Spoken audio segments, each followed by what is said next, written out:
Hello everyone and welcome back to my channel. This is Siddhi here, and today I'm going to address a topic which is very trending in our society and is now very important for all of us to know. The topic for today's session is mental health. Now we all see that there are different posts and things going on around about mental health, and we all are posting different statuses and memes about mental health. But what do we know about this? First of all, to understand what is mental health, let us first understand what is health. WHO defines health as a state of physical, social, and emotional well being, and not just absence of a disease. The meaning of this statement is that according to us, health is a condition in which the person has no disease. But no, my friends, this is not the case.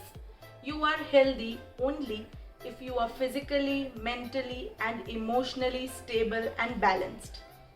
Now let us understand what is mental health. See, a person will not come and approach and say that I am mentally ill or I am mentally healthy. It is the things that we observe from his behavior and understand whether he is mentally ill or healthy. So, to know this, let us first know what are the criteria of a mentally healthy person. The first criteria is he feels comfortable and secure about himself. Second is he can take his own decisions. Third is he accepts his shortcomings. Fourth, he can meet his own demands. Fifth, he has self-respect. Sixth, he solves his own issues. And seventh, he is not overruled or bowled out by emotions. Now, how do we know that a person is mentally ill?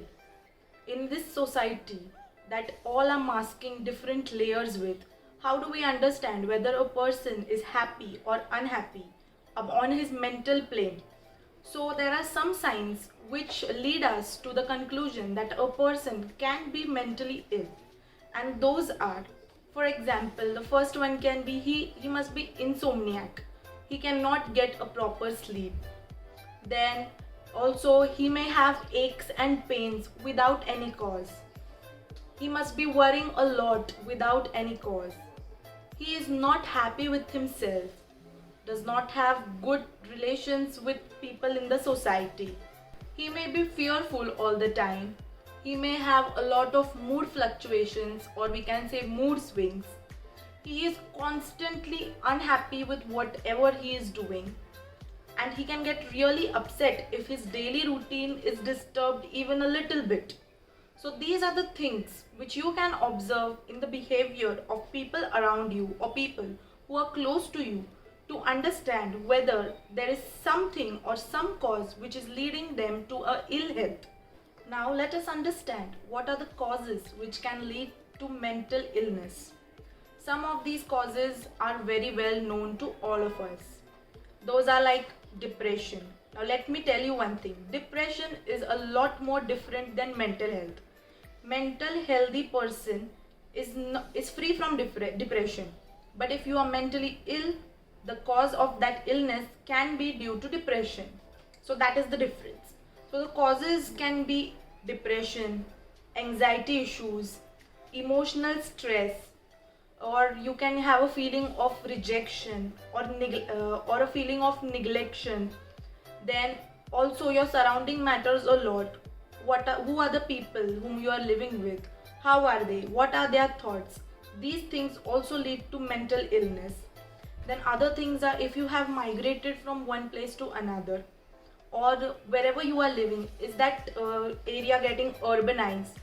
Or also if you have a group, due to peer pressure also, the teenagers, they try to experiment new things which ultimately leads them to addictions, and if you are addicted, then you can also be mentally ill.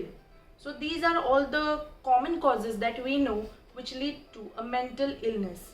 Also, along with this, a major role is about your about the things like broken marriage or broken homes, which seriously and grievously affects the children and people in the house in which these issues are being handled. So all these things are really important for a person to be mentally ill or mentally healthy. Now, a very important issue that I will address is the society stigma.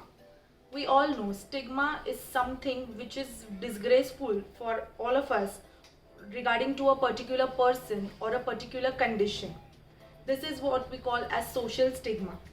And for mentally ill people, this is going on from ages in our society, that if we come to know a person who is mentally ill, or if any person comes forward and talks about his mental issues or mental illness, it is understood or it is assumed that if a person is mentally ill, he is a criminal, or he is very destructive, he is violent, he is maniacal, he is psychotic. These are all the things that the society thinks, and so they avoid him, they stop talking to him, or they just neglect him. This is wrong, because not all the people who are mentally ill are violent or maniacal. Some people who have mental issues can lead an ordinary life and not have any violent or maniacal signs. So it is very important for us as a society to address this thing, that a person who is already suffering from something should not be punished for what we are assuming that he is being doing, but he is actually not. And nearly half of the population of the world is going through mental issues. And the most important thing is that a good mental health can improve the quality of life, whereas a bad mental health can worsen it a lot. And the major part for this good or bad belongs to our society. So please be sure that if you have people around you who are suffering through this, don't ignore or assume them to be violent. They are not. They can be leading happy lives, they can be leading ordinary lives, but at the same time simultaneously be going through something which is very, very serious. I hope you enjoyed whatever I have told you about mental health. Thank you for watching the video. Please like, subscribe and share, and have a wonderful day ahead.